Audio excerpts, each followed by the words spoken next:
행복한 안식일입니다.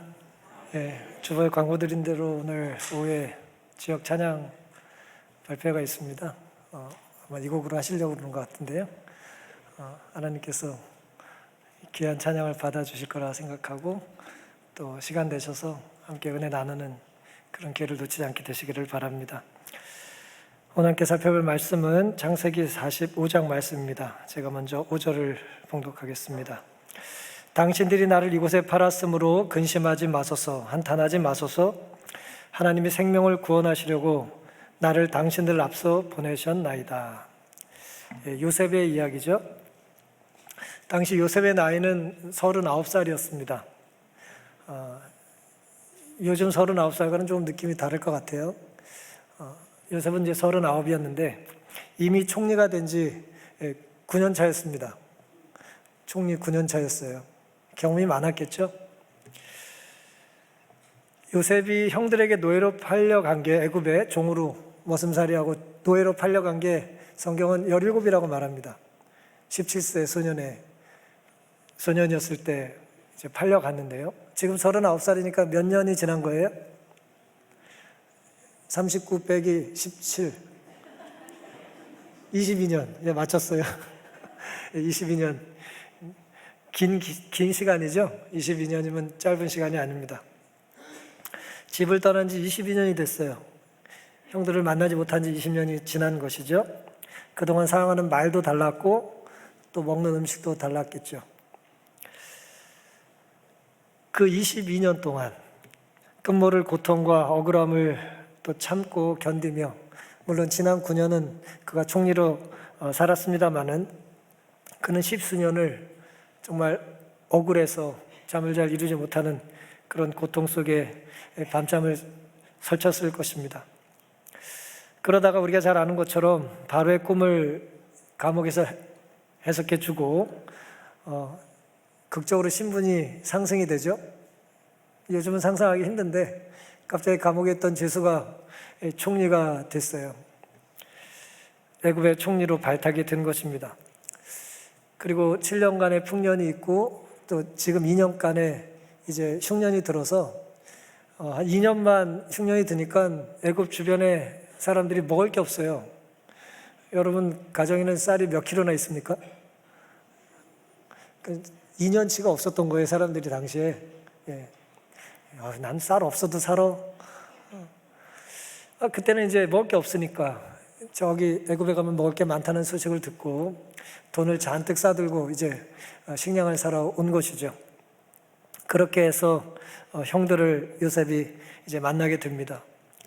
요셉도 이제 사람인지라 형들을 좀 시험도 할 겸 받은 것 조금 복수도 할 겸 좀 괴롭히기도 하고 또 이제 복수도 좀 하면서 좀 소심한 복수인지 치졸한 복수인지 모르겠지만 하여튼 좀 요셉이 자신의 억울함을 조금 보상을 받죠. 그러다가 특별히 형 유다가 굉장히 희생적인 말과 행동을 하는 것을 보고 요셉이 갑자기 참지 못하고 이제 울음을 터뜨립니다. 희생에 감동을 한 겁니다. 오늘은 이 요셉이 형들을 용서하는 장면을 통해서 어떻게 부르심에 응답할까라는 제목으로 함께 은혜를 나누겠습니다. 어떻게 하나님께서 우리를 사용하실지 또 어떻게 부르실지 우리는 이제 반응을 해야 되잖아요. 대꾸를 할지 말지 반응해야 되지 않습니까? 반응을 이제 우리가 할 수 있는 존재인데요. 그러기 위해서는 그럼 이제 하나님의 부르심을 받은 또 반응해야 될 우리 자신이 어떤 존재인지에 대한 어쨌든 깨달음과 또 고민이 필요합니다. 여러분은 어떤 사람입니까? 당신은 누구십니까? 라고 질문하면 뭐라고 대답하시겠어요? 제가 언젠가 여기서 말씀드렸겠지만 어리석은 부자는 당신은 누굽니까? 라고 얘기했더니 얘기할 게 뭐밖에 없어요? 나는 돈이 많습니다. 아니 당신이 누구냐고요? 전 집이 많습니다. 계속 뭐 돈 외에는, 물질 외에는 자기를 표현할 길이 없었던 그런 사람에 대한 이야기가 성경에 나오지 않습니까? 요셉도 하나님의 부르심에 이제 응답을 하면서 이제 창세기 45장에는 그가 자기 자신을 이렇게 이제 스스로 고백하고 또 소개하는 장면이 있습니다. 3절과 4절입니다. 요셉이 그 형들에게 이르되 나는 누구라고요? 나는 요셉이라. 내 아버지께서 아직 살아 계시니까 형들이 그 앞에서 놀라서 능히 대답하지 못하는지라. 요셉이 형들에게 이르되 내게로 가까이 오소서. 그들이 가까이 가니 가로되 나는 당신들의 아우 요셉이니 당신들이 애굽에 판 자라 그랬습니다. 요셉이 자기를 소개하면서 나는 총리입니다라고 말할 필요가 없잖아요. 총리인지 이미 다 알아요. 그리고 애굽말을 사용했기 때문에 중간에 통역을 세웠었겠죠. 하지만 형들이 하는 대답을 다 알아들었을까요? 다 알아듣죠. 자기 모국어를 잊었겠습니까? 형들이 하는 얘기를 다 들었어요. 통역을 똑바로 했는지 안 했는지도 더 잘 알아.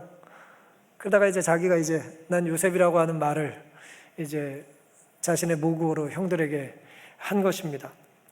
자기의 직책으로 자기를 소개할 필요가 없죠. 당신들의 아우 요셉입니다.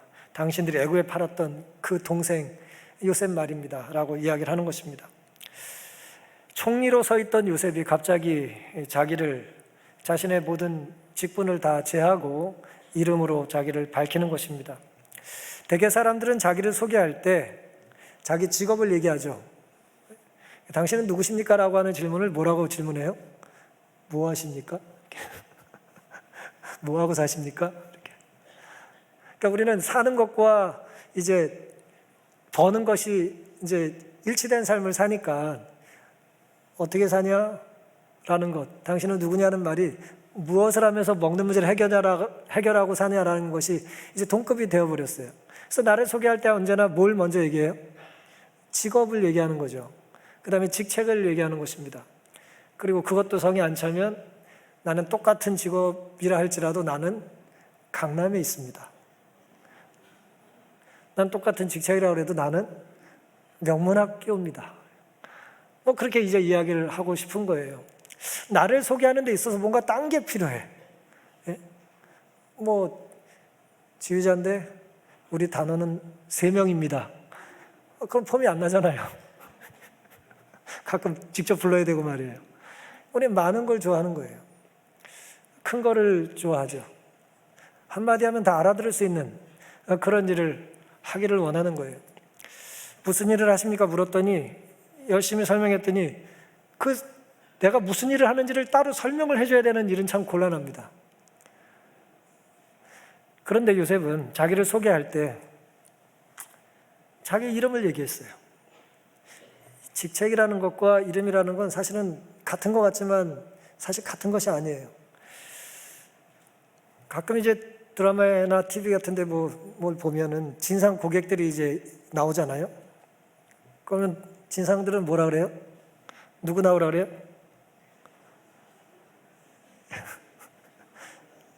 안 해보셨죠? 네. 사장 나오라고, 책임자 나오라고 그러잖아요. 김아무개 나오라는 얘기 안 하잖아요. 그 사람에게서 불만을 해결하려면 그 직책 있는 누군가가 있으면 되는 거예요. 어떤 특별한 사람이 필요한 게 아닌 거죠. 그래서 다른 사람 내보내도 몰라. 근데 이름은 그럴 수가 없는 것입니다. 정말 고유한 이름이에요. 일 중심의 사회에서 그 사람이 누구든 맡은 역할만 하면 되는, 누군가 그 자리를 채우면 되는 그런 부속같이 소모품처럼 요즘 많이 사용하는 잉여인간 같은 그런 존재로 사는 것은 괴로운 일이에요. 아무리 괜찮은 일이라도 사실은 그 사람 안에도 그 일 할 사람이 있습니까? 할 사람이 있어요. 우리 조선시대에 이제 타락했던 이야기들을 이렇게 좀 살펴보면 말이에요. 하도 뇌물이 극성을 부려서 뇌물을 주지 않으면 이제 지방에 예를 들어 쉬운 말로 면장이라도 못하는 거예요. 뇌물을 주고 이제 출발을 해서 한양에서 그 자리 차지하러 가고 있는데 또 다른 사람이 뇌물을 주고 쫓아내려고 있더래요. 참 가슴 아픈 이야기죠. 하지만 결정적인 순간에는 내가 뭐하는 사람이다라고 하는 얘기를 할 필요는 사실은 없어요. 내가 누군지 아냐라고 힘을 얘기하고 싶을 때는 내 뭔가 영향력을 얘기해야겠지만 사실은 정말 결정적인 순간에 필요한 건 뭐예요? 이름이에요. 이름이면 되는 것입니다. 당신들과의 관계가 뭔지를 이름만 밝히면 되는 거죠. 동생이라는 거예요. 나는 총리가 아니라 당신들의 동생입니다. 나는 당신들의 가족입니다. 라는 이야기를 하는 것입니다. 결국 나는 누구인가라고 하는 이 요셉의 이 고민의 답은 내가 지금 하는 일, 그 일은 자꾸 바뀌잖아요. 머슴이었다가 종이었다가 또 아주 성추행범으로 몰렸다가 아주 그냥 계속 이제 바뀌는 일 말고 지금 하고 있는 그 일 말고 내 일이 무엇이든지 간에 내 직분이 무엇이든지 간에 내 건강 상태가 어떠하든지 간에 변하지 않는 분, 나를 부르신 분, 나에게 이름을 지어주신 분, 내 삶을 책임진 그분과의 관계가 이제 내가 누군지를 보여주는 것입니다. 에베소 4장 1절에는 그러므로 주 안에서 갇힌 내가 너희를 권하노니 너희가 부르심을 받은 부름에 합당하게 행하라는 말씀이 있습니다. 폴 스티븐슨이라는 사람은 내 이름은 야곱입니다라고 하는 책에서 우리는 부르심을 선택하지 않는다 그랬어요. 우리는 선택받고 소집된다 그랬습니다. 참 감동적인 말씀이죠. 내가 무엇을 할지를 선택하려고 하는 이 세상에서, 이 무한 경쟁 세상에서 이 부르심은 내가 선택하는 게 아니라는 거예요. 선택받고 소집된다는 거예요. 정말 소중한 거는 사실은 우리 노력 갖고 안 된다는 걸 우리는 깨달을 때가 참 많잖아요. 내가 기를 쓰고 온갖 용을 써도 안 되는 게 있어요. 그때 우리는 뭘 경험합니까? 하나님이 함께 하시고 하나님이 허락하셔야 된다는 걸 이제 우리는 고백하게 되는 것입니다. 요셉은 형들에게 자기가 아우임을 밝혔어요. 이건 유리한 거예요? 불리한 거예요? 굉장히 유리한 위치였잖아요. 그동안 못 알아듣는 척하고 외국말하고 우리가 전 지금도 잘 못합니다만은 그 외국인들과 무슨 영어로 대화를 할 일이 있으면 말이에요, 못 알아들으면 그렇게 미안해요. 예? 그 나라 말을 내가 못 알아듣는데 왜 미안한지는 모르겠어요. 예? 요셉의 말이에요. 그들의 말을 못 알아듣는 게 그 사람의 이 신분을 보여주는 거였는데 말이에요. 갑자기 사투리 써가면서 모국어를 얘기를 하면서 신분 다 띄고 계급장 띄고 바로 서 있는 거예요. 불리한 거죠. 내 신분이 노출되는 것 아닙니까? 내가 불리해짐으로 그들이 갑자기 유리해지는 거예요. 오늘 우리가 하나님의 부르심을 받았을 때에 내가 어떤 존재인가는 내가 좀 더 유리한 위치를 차지하기 위해서 계속해서 나를 감싸고 포장하고 또 내 직위를 얘기하는 것이 아니라 그런 거 다 없더라도 하나님의 뜻이 무엇인지를 고백하는 순간이라는 생각을 해보게 되는 것입니다. 이어서 이제 보면은 5절에 요셉은 결국 내가 요셉이라는 얘기를 고백하면서 내가 이곳에 왜 있는지를 그들에게 이제 알려줍니다. 복수하려고 있는 것이 아니라 나는 용서하기 위해서 이 자리에 있다는 거죠. 당신들이 날 이곳에 팔았으므로 근심하지 마소서, 한탄하지 마소서. 하나님이 생명을 구원하시려고 나를 당신을 앞서 보내셨나이다 그랬습니다. 형들에게 용서를 베풀면서 과거 자신이 당했던 일을 이제 그가 잊지 않았다는 거죠. 이 말씀은 굉장히 중요합니다. 내가 과거의 아픔을 여전히 기억하면서도 뭐 할 수 있어요? 용서할 수 있습니다. 용서는 바보들이 하는 게 아니에요. 망각을 했기 때문에 하는 게 아니에요. 오히려 용서함으로 내가 치유를 받는 것입니다. 용서하지 않으면 그 상처가 낫지를 못해요. 용서함으로 그 순간 하나님 말씀에 순종함으로 우리는 회복을 경험할 수 있게 되는 것이죠. 시간이 지났다고 형들에게 버림받은 것, 형들이 자기를 죽이려고 했던 것, 그 이해가 되고 용서가 되겠습니까? 전 기억도 잘 나질 않는데 제 바로 위에 누나가 어렸을 때 제 코를 깨물어가지고 제가 죽을 뻔했다던데 기억도 나질 않는데 가끔 생각이 날 때가 있어요. 어머니와 아버지 얘기 듣고. 근데 만약에 기억이 나. 그것도 한두 번도 아니고 계속해서 내 코를 깨물고 내 귀를 땡기고 용서가 되겠어요? 그 이즘 다 그냥 다 빠졌으면 좋겠다 뭐 그러지 않겠습니까?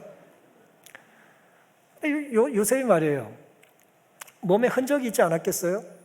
형들 때문에 학대를 당하고 고통을 받았으니까 뭐 그냥 이거 진짜 이 상처를 볼 때마다 괴로운데 말이에요. 그럼에도 불구하고 용서는 과거를 잊어야만 가능한 것이 아니라는 거예요. 용서는 결단하는 것이고 순종하는 것입니다. 그의 형제들은 두려움과 놀라움으로 말문이 막히어 우두커니 서 있었다. 그들이 질투하여 죽이려고 하다가 마침내 종으로 팔아 넘긴 형제 요셉이 애굽 통치자가 되다니 그들이 그를 학대한 모든 일이 기억에 되살아났다. 형들도 이제 생각이 나는 것입니다. 애굽의 위대한 군주가 그들의 동생이란 놀라운 사실을 듣고 그들은 본능적으로 요셉의 면전에서 위축되었다 그랬어요. 그는 그들에게 복수할 의도가 전혀 없다는 것을 가장 친절한 말로 그들에게 보장했다. 그는 요셉입니다. 그들의 이전 범행을 언급하지 않을 수 없었지만 그것은 사랑과 용서의 정신으로 이루어졌다. 당신을 용서합니다. 당신이 그런 일을 하지 않았습니까? 꼬집고 괴롭히고 복수하려고 상기시키는 게 아니라 그 죄를 뭐 해주겠다고요? 용서합니다라고 하는 말을 하기 위해서 이제 구체적으로 언급을 했다는 거죠. 형들은 자신들이 판 요셉이 총리가 되어 복수하지 않고 용서하는 모습이 놀라웠을까요? 당연한 겁니까 이거? 당연해요? 당연하지 않아요.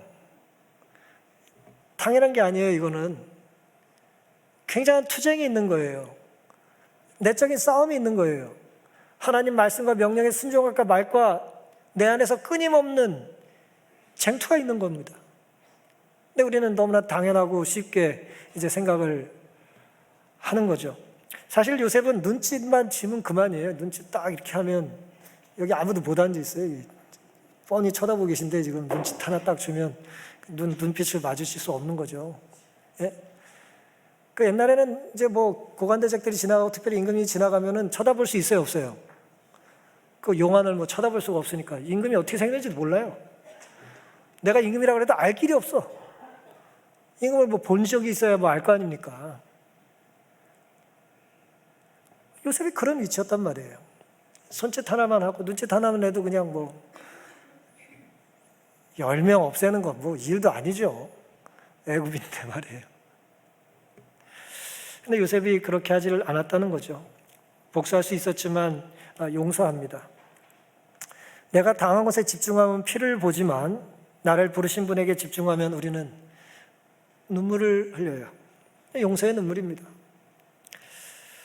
죄에 빠진 자에게 낙심할 기회를 만들어주지 말라. 바리새인과 같은 완고함이 우리 마음속에 생겨서 형제의 마음을 상하게 하지 않도록 하라. 이러한 영혼은 그의 마음을 감동시킬 동정어린 마음, 곧 맏형님 예수 그리스도의 마음을 가진 형제가 요구된다.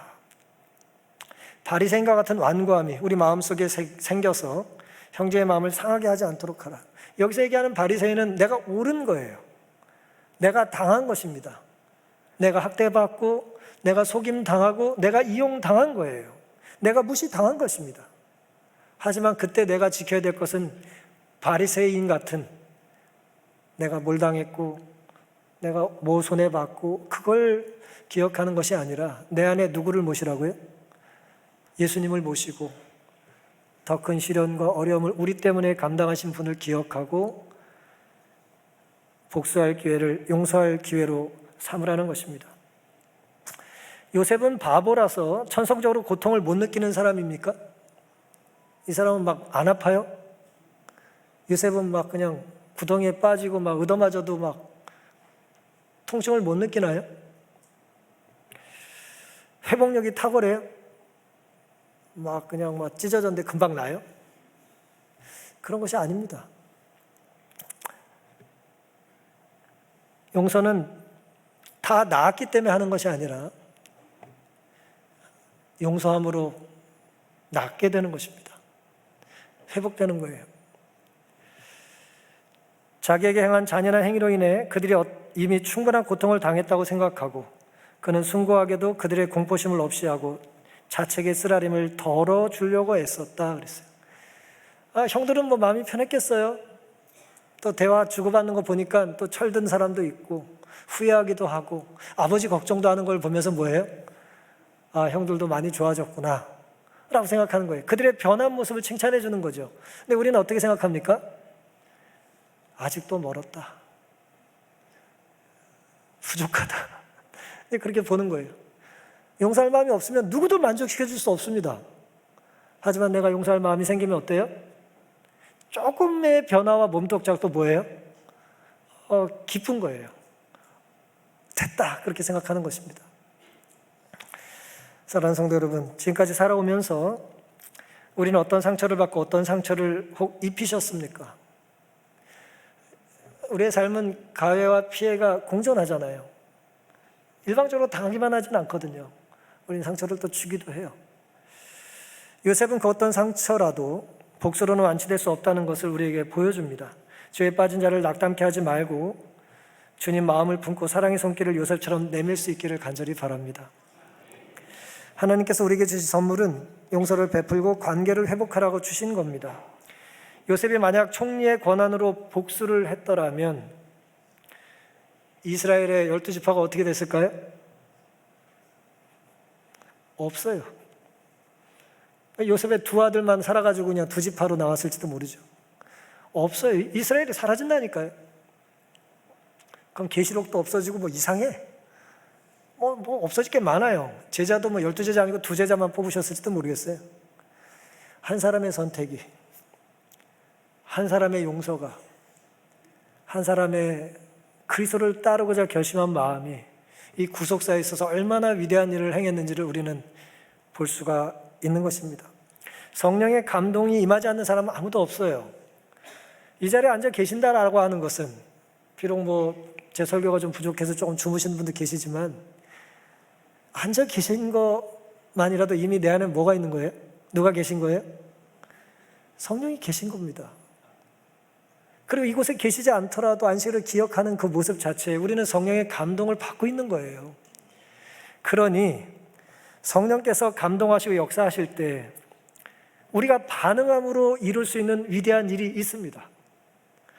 그 반응할 수 있는 기회, 순종할 수 있는 기회를 관계를 끝장내는 데 사용하지 마시고 다시 새롭게 관계를 시작할 수 있는 기회로 삼게 되시기를 간절히 바랍니다. 이제 요셉이 자신의 정체성을 고백하고 내가 이곳에 왜 왔는지를 형들에게 설명하면서 이제 구체적으로 자신이 무슨 일을 해야 할지 또 하기를 하나님께서 원하시는지를 이렇게 이야기를 합니다. 7절과 8절입니다. 하나님이 큰 구원으로 당신들의 생명을 보존하고 당신들의 후손을 세상에 두시려고 나를 당신들 앞서 보내셨나이다. 참 감동적이죠? 당신들의 후손들. 가장 큰 관심이 누굽니까? 모든 부모는 누가 관심이에요? 자녀예요, 자녀. 자녀가 하나에 올인하고 둘이라도 올인하고 자녀 걱정이 제일 많은 거예요. 부모가 좀 현찮게 산다고 자녀 걱정이 안 하는 게 아니에요.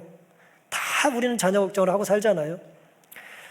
그런데 뭐라고 얘기해요? 당신들의 후손을 세상에 두시려고 나를 당신들 앞서 보내셨나이다. 그런즉 나를 이리로 보낸 자는 당신들이 아니요 당신들이 팔아서 내가 온 게 아니라는 거예요. 하나님이시라. 하나님이 나로 바로의 아비를 삼으시며 그 온 집의 주를 삼으시며 애굽 온 땅의 치리자를 삼으셨나이다. 누가 나를 이곳에 보내셨다고요? 하나님이 보내셨다는 거예요. 당신들이 팔아서 내가 온 것 같지만 당신들이 판 그 일을 통해서 하나님께서 나를 보내셨다는 거예요. 하나님 우리의 죄악이라도 우리의 실수라도 우리의 잘못된 일이라도 선용하실 수 있는 분이에요. 물론 하나님이 뭐든지 잘 선용하신다고 막 살면 안 되죠. 그렇죠? 우리는 열심히 진실하게 최선을 다해서 살아야 합니다.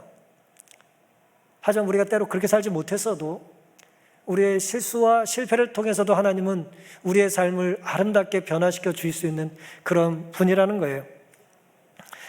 우리는 애굽에 끌려갔다고 생각하면 복수를 하면 되는 것이고요. 요셉이 하나님께서 보내셨다고 하면 복수할 게 아니라 뭘 해야 돼요? 하나님의 일을, 맡겨주신 일을, 기대하시는 일을 뭐 해야 합니까? 내가 성취해야죠. 그렇죠? 내가 끌려갔으면 끌어온 놈을 복수하면 되는 건데 요셉은 그게 아니잖아요. 당신들의 자녀와 자손과 결국 내 조카들 아닙니까? 아버지의 자손들 아니에요? 그들을 나를 먼저 보내셔가지고 이게 자리 잡게 하셨다는 거예요. 저희 교인들이 이민들을 많이 가셨는데 한 명 가면 또 누가 가요? 친구가 아니지. 형제 가고 또 뭐 조카 가고 막 그러잖아요. 한 명이 가서 힘들게 자리 잡으면 이제 이민을 가기도 하고 자리를 잡기도 하고 그런 것입니다. 유대인들이 어디 가든 잘 사는 이유가 뭘까요? 그들은 자기들끼리 연결이 돼서 자신들이 고유한 일들을 계속해서 이제 유대인들 할 수 있도록 기회를 주는 것입니다. 요셉은 지금 그 얘기를 하고 있는 거예요. 내가 책임지겠다는 것입니다. 자기가 지금까지 살아온 삶의 궤적을 자기가 당한 것으로 생각한 게 아니라 하나님의 시선으로 살펴본 거예요. 하나님의 눈으로, 거룩한 눈으로 자신의 삶을 본 것입니다. 억울함에 갇혀있지 않았어요. 따라서 끔찍한 삶에 담긴 하나님의 흔적과 손길을 발견한 것입니다. 요셉의 위대한 정신이 여기에 분명히 나타난다. 사랑받는 아들이었던 그를 처음에 노예로, 그 다음에 죄수로, 마지막으로 애굽의 통치자로 만든 특별한 경험 속에 하나님의 손길이 분명히 나타났다 그랬어요. 하나님의 손길이 없는 사람이 있습니까? 하나님의 손길이 없어요? 하나님이 저를 안 만지신 것 같아요? 잘못 만드신 것 같아요? 하나님의 손길로 우리가 지금 다 빚어지시고 이제 만들어져 있거든요. 그런데 하나님이 얼마나 위대한 분인지에 대한 것은 오늘의 반응에 따라서 영광을 받으실 수도 있고 때로 하나님께서 욕을 들으실 수도 있는 거죠. 하나님의 손길이 요셉에게 분명히 나타난 것입니다. 우리도 하나님의 손길을 드러낼 수 있는 선택과 순종이 있게 되기를 간절히 바랍니다. 로마서 11장 33, 34절입니다. 깊도다 하나님의 지혜와 지식에 부요하며 그의 판단은 측량치 못할 것이며 그의 길은 찾지 못할 것이로다. 누가 주의 마음을 알았으며 누가 그의 모사가 되었느냐. 하지만 하나님의 이러한 인도하심, 사랑의 손길을 우리가 다 깨닫는 건 아니라는 거예요. 다 아는 건 아니라는 거예요. 우리가 다 이해가 돼서 믿는 게 아니라는 것입니다. 우리가 이런 고난을 받고 내가 뭐가 되고 그때 되면 뭐가 되고 그 온갖 모든 전체 계획을 우리가 다 꿰달아가지고 다 꿰고 있어서 이해했기 때문에 우리가 걸음걸음 순종할 수는 없다는 거예요. 하나님의 지혜와 지식은 너무 깊어요. 알 수가 없는 겁니다. 하나님의 지혜와 지식, 판단과 마음은 우리가 이해할 수 있는 영역이 아니에요. 언제나 남겨져 있습니다. 따라서 우리는 언제나 하나님을 뭐 해야 합니까? 믿어야 되는 거예요. 하나님의 성품과 인격을 믿는 거예요. 내가 이해하지 못하는 부분을 의심하지 말고 불신하지 말고 하나님께 의지함으로 하나님을 믿음으로 나아가는 것입니다. 뚫고 나가는 거예요. 이 시련을 여전히 하나님은 이 시련과 함께 나를 하늘로 인도해 주실 것을 믿기 때문인 것이죠. 하나님은 측정의 대상이 아니고 순종할 대상입니다. 요셉이 믿고 순종했던 것처럼 형들도 믿고 순종했더라면 사실 얼마나 좋았겠어요?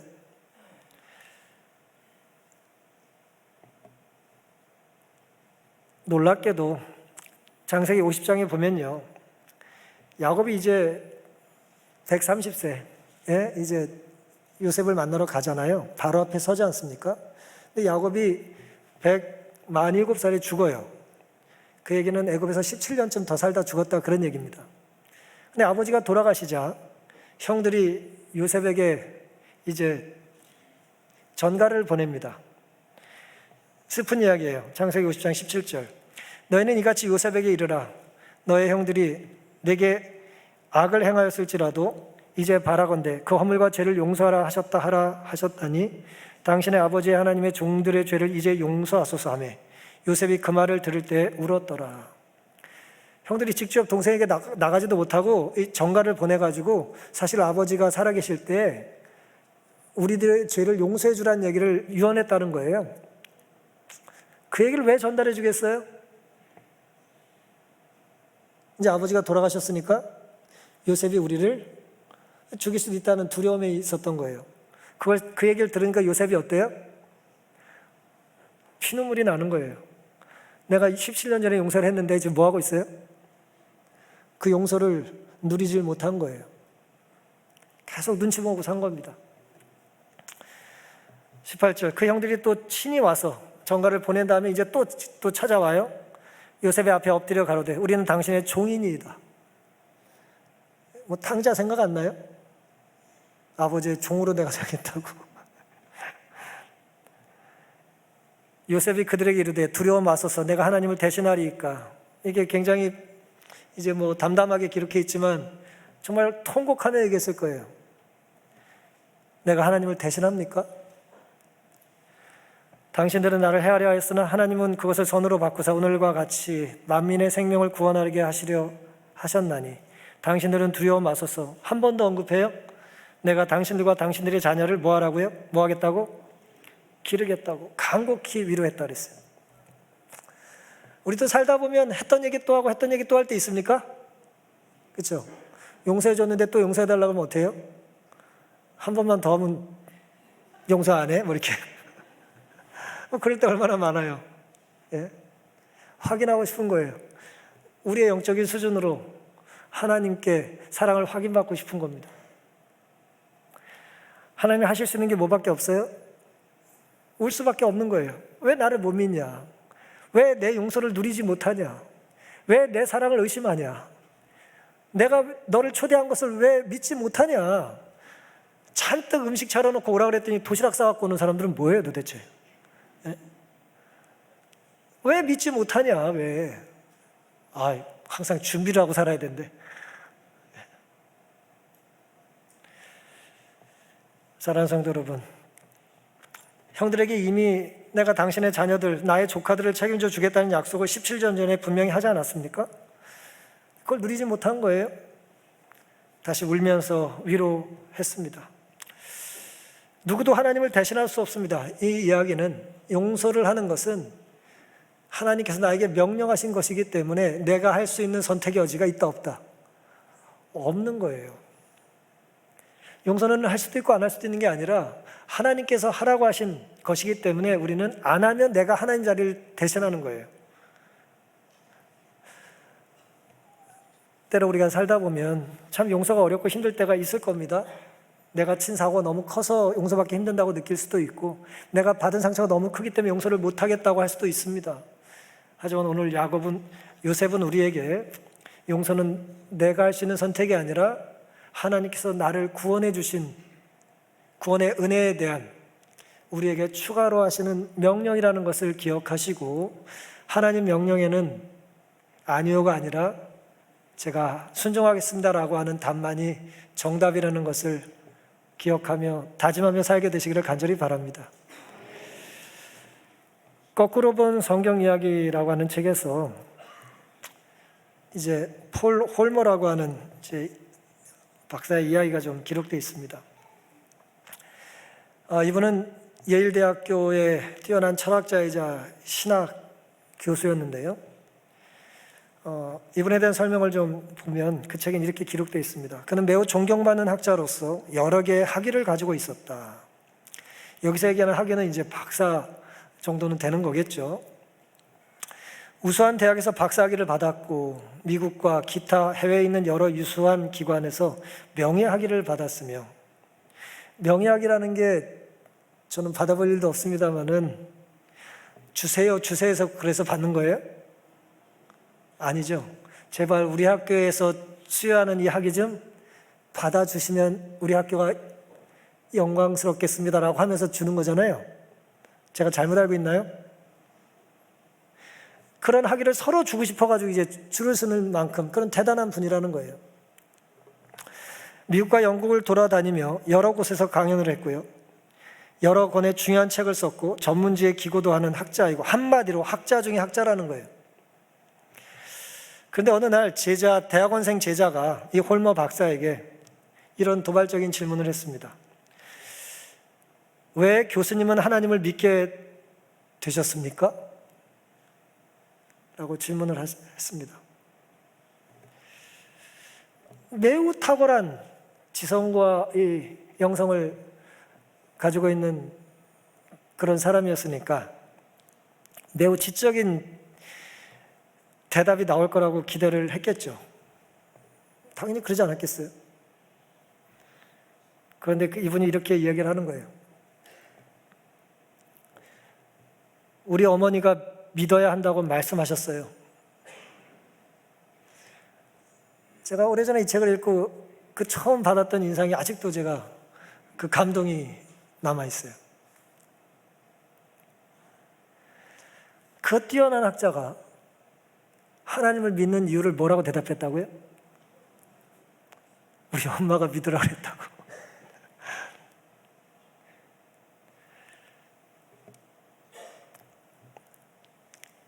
사랑하는 성도 여러분, 우리 모두는 비록 육신의 어머니는 아니더라도 이 폴 홀머 박사처럼 나에게 믿음을 알려준 많은 어머님들이 있습니다. 믿음도 알려줘야 되는 거예요. 보여줘야 되는 것입니다. 그리고 우리 말의 무게는 우리의 삶이 받쳐질 때 믿을 수 있는 것이 되잖아요. 만약 요셉에게 언젠가 우리가 하늘에서 만나게 된다면 어떻게 형들을 용서할 수 있었어요? 묻는다면 요셉은 뭐라고 대답할까요? 아버지가 어렸을 때부터 자랑한 건 용서해도 용서하지 않는 건 용서 못한다고 가르쳤다고 대답할지 모르겠어요. 어렸을 때 신앙의 가르침, 누군가로부터 결정적인 교훈이 결국 그 너머엔 하나님이 계신 거죠. 하나님의 영향이, 성령의 감동이 그를 바르게 살게 했던 힘이었습니다. 사실 용서하는 데는 거창한 이론이나 지식이나 학이나 논문이 필요한 건 아니에요. 논문 한 2권쯤 더 읽고 나서 좀 용서 좀 해봅시다. 이 원서 좀 내가 500페이지짜리 도파하고 나면 내가 이 상한 감정을 내가 좀 다스리고 내가 용서의 다음 단계로 나아갈 수 있을 것 같습니다. 그런 건 아니잖아요. 용서는 매우 영적인 것이고 직관적인 거예요. 하나님이 역사하셨으면 이게 옳다는 걸 우리는 느끼는 것입니다. 우리가 거절하지만 않는다면, 우리가 부인하지만 않는다면 우리는 이 자리에서도 이 순간에도 우리가 용서하기 힘든 누군가를 용서해야 하는 것이고, 동일한 영이 임하면 그분도 우리의 잘못을 용서해 줘야 되는 것이겠죠. 요셉의 삶은 마치 하나님께서 감독하시고 각기 자기 역할을 연기하는 대화 드라마 같아요. 역사 아주 큰 드라마 같습니다.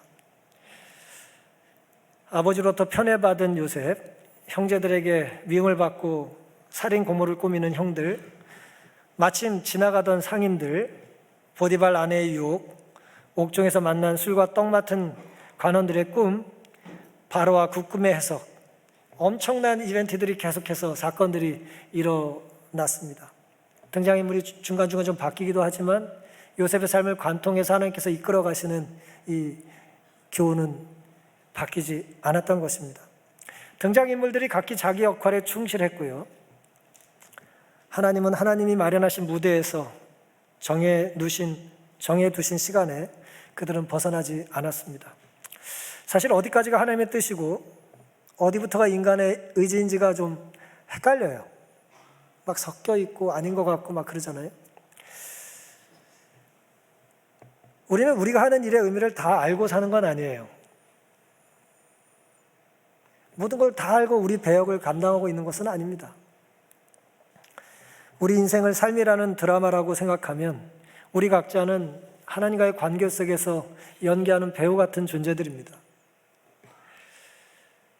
순종함으로 우리의 배역을 잘 감당하시면 좋겠습니다. 그러면 이 교회, 별내교회라고 하는 이 드라마가 좀 더 아름답게 이야기가 펼쳐질 것이고, 여러분의 직장과 여러분의 가정에서의 분위기는 참으로 아름답게 변화가 될 것입니다. 중요한 것은 우주라는 무대, 시간이라는 기회에서 우리 각자가 맡은 인생이라는 배역을 모두가 맡았다는 거예요. 아무도 맡지 않은 사람은 없습니다. 모두가 맡은 거예요. 우리가 어떻게 반응하든 하나님은 온전한 각본을 갖고 계시고 구원의 드라마를 마치실 거예요. 결국 구원의 사역은 이루어질 겁니다. 우리의 삶은 혼자 하는 모노 드라마가 아니라 장대한 역사 드라마예요. 어느 그리스도인도 홀로 살 수 없습니다. 그래서 우리는 필연적으로 용서를 주고 용서를 경험해야 하는 것입니다. 용서받고 용서를 해야 하는 것이죠. 어느 누구도 혼자서 하나님 부르심을 성취할 수 없고요. 홀로 부르심을 받은 사람도 없습니다. 부르심을 혼자 있다면 분별할 수가 없습니다. 우리는 하나님의 뜻에 따라 각자의 부르심에 충성하며 사는 것이 우리가 해야 될 일입니다. 우리 역할이에요. 넘어질 때도 있겠지만 필경 순종하는 사람들은 우리를 잡아줄 것이고, 또 넘어진 사람을 보면 우리는 순종함으로 손을 내밀면 되는 것입니다. 하나님께서 계획하신 구원의 드라마에서 우리의 역할을 내려놓지 않게 되시기를 간절히 바랍니다. 비록 하나님의 뜻을 다 이해하지 못해도 우리가 섬기는 분은 믿을 만한 분이실까요? 여러분의 아멘과 우리의 오늘의 다짐이 하나님께서 기뻐하실 만한 이 구속의 드라마에서 충실히 각자 역할을 감당함으로 하나님 기뻐하실 만한 아름다운 모습이 우리에게 있게 되는 살아갈 한 주 또 우리의 삶이 되기를 바라면서 오늘 말씀을 마치겠습니다.